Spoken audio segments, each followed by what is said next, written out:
ዶክተር አደይን ታገቢኝ አለሽ ሆይ ብሎ ቀለበት አሰረላት። ዲቭ በጣም ጸጸተው፣ አለቀሰ። ሩታ አደይን ማንቁርቷን ይዛ ወዘወዘቻት። ሩታ አደይን አንቺ የማትረቢ አረመኔ ጨካኝ፣ ከአንድ ቤት ሁለት ወንድማማቾች እህትና ወንድም አይጸጸትሽም ወይ? ቆይ ምንድን ነው የምታደርጊው? ብላ ተናገረቻት። ትሰሚኛለሽ ሩታ፣ ሲጀመር መጀመሪያውኑም አንቺ ነሽ እንጂ የፈለግሽው፣ ዶክተር በፍጹም አንቺን አይፈልግሽም። ቆይ ምን አይነት ሴት ነሽ? እንዴት ነው የማትፈለጊበት ቦታ ልትገኝ የቻልሽው? እናም የገዛ ወንድምሽ ክብሬን ዝቅ አድርጎ አዋርዶኝ አላየሽም እንዴ? ደግሞ ዛሬ በጣም ከፍ ያደርገኝና የሚያከብረኝ የሚወደኝ ሰው ሲመጣ ምንድን ነው እንደዚህ በንቅናት የሚያንገበግብሽ? እኔ ምንም አይመለከተኝም። ትሰምኛለሽ? ከዚህ በኋላ አርፈሽ ብትቀመጪ ይሻልሻል ብላ አደይ ከባድ ማስጠንቀቂያ ሰጠቻት። በስተመጨረሻ እባክሽን አደይ ይቅርታ አድርጊልኝ፣ ሁሉም ነገር ገብቶኛል እያለ ዲቭ ቢለምናትም ምን ነው አንዳንድ ጊዜ እኮ ውሻ ከሄደ ጅብ ጮኸ የሚባለው አባባል አለ። ትሰማኛለህ? ሲጀመር እኔ አንተን ወድጀህም ይሁን አፍቅሬህም በጣም ብዙ ስቃይና መከራዎችን አሳልፌያለሁ። ከዚህ በኋላ ግን በፍጹም አይሆንም። ምክንያቱም እኔ አሻንጉሊትህ እቃቃህ አይደለሁም ብላ አለችው። የእውነት በቃ ወስነሻል ማለት ነው? አዎ፣ እውነት ለመናገር እኔ እኮ ከወሰንኩኝ በጣም ቆየሁኝ። አንተ ለእኔ ጠበቃ ልትቆም ሲገባህ እናትህን አግዘህ እንዲሁም ከወግ ከማረግ የወጣች ልጅ እሷን ደግፈህ እኔ ስትሳደብ አልነበር እንዴ? እስኪ ንገረኝ። ቆይ እኔ ስታየኝ ምን ያጠፋሁት ነገር አለ? ግን ደግሞ አንተ በጊዜው በጣም ብዙ ነገሮችን አድርገኸኛል። ከዚህ በኋላ ምንም ነገር የምናገርህ ነገር የለኝም፣ በቃኝ ብላ አለችው። ታይ እባክሽ። አዎ መናገር ያለብኝን ነገር በሙሉ ተናግሬያለሁኝ።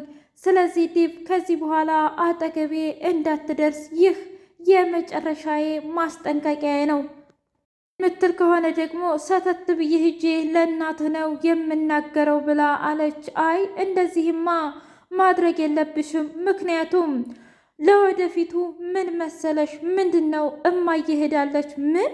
አዎ። ወይ ጉድ! በጣም ይገርማል። ምን ማለት ነው ደግሞ? እናትህ ሁሉን ነገር ካበላሸች በኋላ አንተና እኔ እንዴት ተለያየን ስታቅ ተጠረገች አይደል ወደ ቤቷ።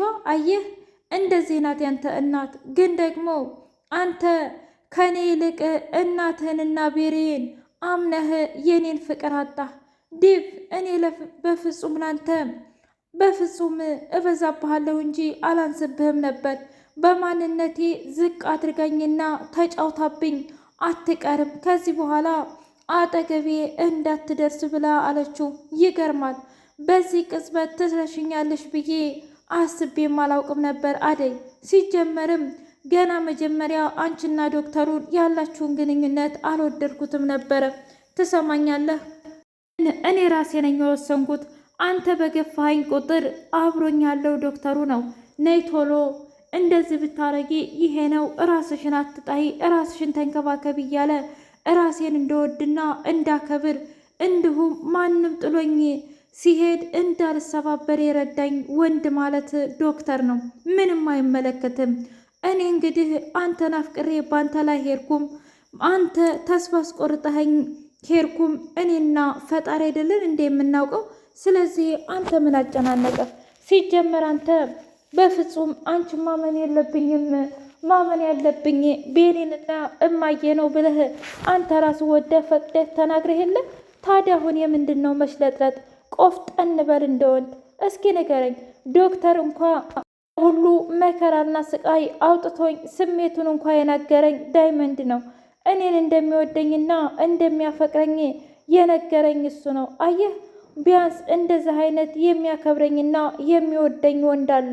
አንተን ደግሞ አልፈልግህም፣ በቃኝ ብላ አለችው። ዶክተር የጋብቻውን ጥያቄ ሲያቀርብላት አደይ በደስታ ተቀበለች። በጣም አመሰግናለሁ፣ እውነት ለመናገር ሴቱኜ እንዲታይ ስላደረከኝና ስላከበርከኝም ጭምር አመሰግናለሁ ብላ ስትለው፣ እንዴ እንደዚህ እኮ ማድረግ አይጠበቅብሽም አደይ፣ ምክንያቱም አንቺ የኔ ንግስትና ንግስቴ ብቻ ነሽ። ደግሞ ከዚህ በኋላ ምንም ተፈጠረ ምንም አብሬሽ ነው የምሆነው። እኔ ቤተሰቦችን ሁሉንም አዋርቻቸዋለሁ። እናም እናቴ የምትኖረው ውጭ ሀገር ስለሆነ ብዙ ጊዜ አትመጣም ወደዚህ እና ምንም የሚያሳስብ ነገር የለም። ደግሞ ብትመጣም እንኳ እንደ ልጇ እንደምትቀበልሽና እኔም ድሮ የቤት ሰራተኛ ነበርኩኝ። ታዲያ ምንድን ነው ችግሩ የኔ ልጅ? እንደውም በጣም ነው ደስ የሚለኝ። ነገር ግን ቅድሚያ አንድ ቅድመ ሁኔታ አለኝ። ምንድን ነው ብዬ ስላት መጀመሪያ አንተን መውደዷንና መጥላቷን ብቻ ነው የምፈልገው። የእውነት አንተን የምትወድህና የምታፈቅር ከሆነ ለእኔ ምንም አይነት ችግር የለብኝም ብላ አለችው። ሰላም ሰላም! ውድና የተከበራችሁ የህያ ቤቴ ቤተሰቦች እንዲናችሁልኝ ሁሉ ሰላም ሁሉ መልካም። እኔ እግዚአብሔር የተመሰገነ ይሁን ሰላም ነኝ፣ ደህና ነኝ። ለዚህ ቻናል አዲስ የሆናችሁ ሰብስክራይብ እያደረጋችሁ ቤተሰብ የሆኑ ነበር ቤተሰቦች ስለምትከታተሉኝ እጅጉን አድርጌ አመሰግናለሁ። እጅግ አስተማሪውና አጓጊው ሰራተኛዋ አደይ እንደቀጠለ ይገኛል። ዛሬ ሁሉም ነገር ድብልቅልቁ ወጣ። ዳይመንድንና ሩታን ዶክተሩ ምሳ ከጋበዛቸው በኋላ እኔ የምልህ ዶክተር ለምንድን ነው ሀቁን የማንነጋገረው ብሎ ሲለው የምንድን ሀቅ ነው ዳይመንድ? ምን እያልክ ነው? አይ እኔ ሩታን እንደ እህቴ እንዳደይ ነው የማያት። ምንም ቢሆን አንዲት የፀጉሯ ዘለላ ሲረግፍ እንኳ የማልወድ ነኝ። እና ታዲያ ምን ተፈጠረ አልገባኝም። ግን ዛሬ ባንተ የተነሳ ብዙ ነገሮች እየተፈጠሩ ነው እኮ ንገረኛ። ምክንያቱም ቆይ አንተ ማንን ነው የምታፈቅረውና የምትወደው? ማን አለ ብሎ ሲለው ምን ማለት ነው? በፍጹም ግራ እየገባኝ ነው። አይ ግራ መጋባትም ሆነ ምንም ነገር አያስፈልግም። ምክንያቱም አንድና አንድ ነው እኮ የጠየኩ። ህይወት ውስጥ ማን ያለው? አደይ ናት ወይስ ደግሞ ሩታ ናት? ሩታ በጣም ደነገጠችና አደይ ስትል ምንድን ነው ማናት አደይ ብላ ስትል ምን ነው ለካ አታውቅም ነበር አይደል? አዎ አላውቅም ነበር። እንግዲህ ዶክተር ከአደይ ድብን ያለ ፍቅር ይዞታል። ምን? እንዴት እንደዚህ ሊሆን ይችላል? እሷ እኮ ዲቭን በጣም ነው የምትወደው፣ በጣምም ነው የምታፈቅረው። ይሄ ነገርማ ሊሆን አይችልም ብላ ስትል እንግዲህ ሆኗል በቃ። ከዛ ሩታ ብዙ ጊዜ እኮ ልነግርሽ ሞክሬ ነበር፣ ስፈልጊ ባሽሙር ስፈልጊ ደግሞ ትክክለኛውን ነገር ለማስረዳትና ሁሉንም ነገር ለመናገር ብዙ ጊዜ ጥሬ ነበር። አንቺ ግን በፍጹም እየተረዳሽኝ አልነበረም። ቆይ ዶክተር ምን ማለት ነው እየተረዳሽኝ አልነበረም ማለት? በቃ መናገር ያለብኝን ነገር ተናግሬያለሁ። እባክሽ ከዚህ በላይ ሌላ መጥፎ ነገር እንድናገር አትጠብቂ ሩታዬ። ምን ያህል እንደማከብርሽና እንደምወድሽ ታውቂያለሽ። እናም እባክሽን ብሎ ሲላት ችግር የለውም አንተ በፈለግከው ነገር አድርገው። ምን ማለት ነው? እኔ እንጃ። ምክንያቱም አንዳንድ ጊዜ ነገሮች ግራ እየገቡኝ እኮ ነው።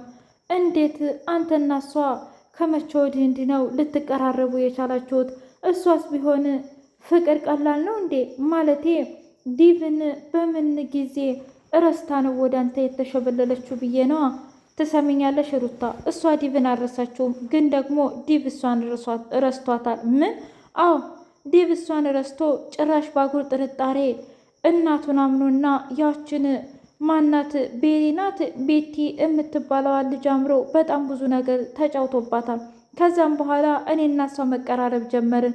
ምናልባትም እኔ ከማስብላት ሁኔታ ሊሆን ይችላል እንጂ እኔ ገና ጥንቱንም ነበር ፍቅር የያዘኝ። አየሽ ሩታ ነግሬሽ ነበር እኮ። ምኑን? ምክንያቱም የዶክተር ልብ ያለው ሌላ ጋ እንጂ አንቺ ጋ አይደለም። ትሰሚኛለሽ?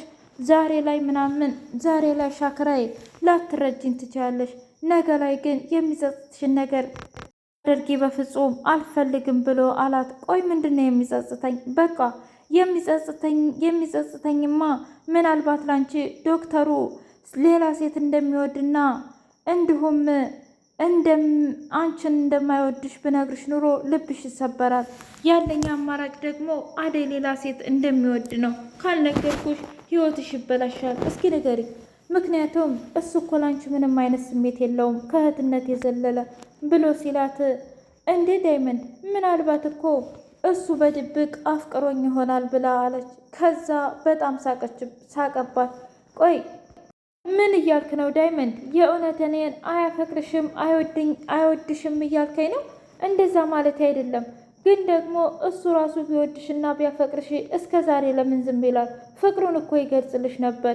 ደግሞስ ቢሆን እስከ ዛሬ ፊት መች ይሰጥሽ ነበር? እስኪ ንገሪኝ፣ አሁን ለምንድን ነው እሺ ያለሽ? እኔ አላቅም። ብቻ ግን በባለፈው እስር ቤት አንተና እኔ ሄደን ጠይቀነው አልነበር? ስለዚህ በምድር ላይ አንቺና እሱ ብቻ ናችሁ ለእኔ የምታስቡትና እዚህም ስለመጣችሁ ልጋብዛችሁ ከዳይመንድ ጋር ብሎኝ ነው። አየሽ፣ ቢያንስ ፍላጎትና የእውነትም አንቺ ላይ ስሜት ቢኖረው ኑሮ እኔን ለብቻዬ ይጋብዘኝ ነበር። አሊያ ደግሞ አንቺንም እንደዛው። እባክሽ ሩታ ልብሽን ሰተሽ ባትንቀዋለ ይሻልሻል። እስኪ ንገሪኝ፣ አሁን ደግሞ በአንቺና በዶክተሩ መካከል ላስብ እንዴ? ገና ለገና የዲቭና የአደይ ነገር አለየለት ብሎ ሲል፣ እንዴ ለየለት እኮ ምን ማለት ነው? ምክንያቱም ዲቭ አግብቼ በዚህ ሳምንት ወስዳታለሁ እያለ እየለፈለፈ አይደል እንዴ? እውነትሽን ነው ሻኪራ? አዎ እንደዛ ከሆነ አንቺ ይመችሽ፣ ዶክተሩ ጋር ብቻሽን መሄድ አለብሽ ብሎ ቀጭቅው እያለ ሲመጣ እንደ አጋጣሚ ዲቭ ጋር ተገናኙ። አንተን ይሄ ቤርን ስልክና እንዲሁም ደግሞ ያለውን ነገር የሰረከው እኔ አላቅም። ትሰማኛለህ? መጀመሪያ እህቴን ከማስቀየምህ በፊት ነበረ ይህንን ንግግር መናገር የነበረብህ ዲቭ። ቆይ ምን አድርጌ ነው የምትላት? እንደዛ እንዳልተነጠፍክላት ጭራሽ ዛሬ ይባስ ብለህ ለቤር ያግዘህ እኔ ላይ መጮህ ጀመርክ ዲቭ። ለካ እንደዚህ ተናንቀናል ማለት ነው። ኪንጎ መጣና እባካችሁ ተረጋጉ፣ ቆይ እናንተ ችግራችሁን በመነጋገር አትፈቱም እንዴ እያለ ሲል፣ ምን ይፈታል? ይሄማ አደገኛ እኮ ነው። እና ትመልሳለህ? አይ የምትል ከሆነ አይ የምል ከሆነ ምንድን ነው? ትሰማኛለህ? በፍጹም እህቴ አጠገብ እንድትደርስ አልፈልግም። እንደውም አንዳንድ ጊዜ በዝምታ ውስጥ ፍቅር ያለ ይመስለኛል። ምን ማለት ነው? ዶክተሩ ነዋ። ቆይ አንተ ልጅ ደጋግመህ ስለዛ ዶክተር የምታወራው ጓደኛ ያደረግከው ወይስ ደግሞ አብሮህ የሚሰርቅ ነው ብሎ ሲለው፣ አዎ ይሰርቃል። ግን ደግሞ የሚሰርቀው ምን መሰለክ? ምንድን ነው? እንደዚህ ገንዘብ ወይም ሱቅ ሳይሆን የሰውን ልብ ነው። አየህ፣ የሰውን ልብ መስረቅ በጣም ይችልበታል። ለማንኛውም እንዳትበላ ቻው ብሎ ሲሄድ ዲቭ ጥያቄ ፈጥሮበት ወደ ዶክተሩ ጋር እየሮጠ ሄደ። ምን ነው ዲቭ፣ በሰላም ነው የመጣኸው? እስኪ ንገረኝ፣ የእውነት እማዬና ቤሪ ወጥመድ አዘጋጅተውላችሁ ነው? አዎ፣ እናትህ እኮ በተደጋጋሚ እኔን እንዲገላት አደይን አዛኝ ነበር። ግን ደግሞ እኔም እምቢ ስላልኳት ወጥመድ ነው እንጂ አደይ ጋ ምንም ነገር አላደረግንም ብሎ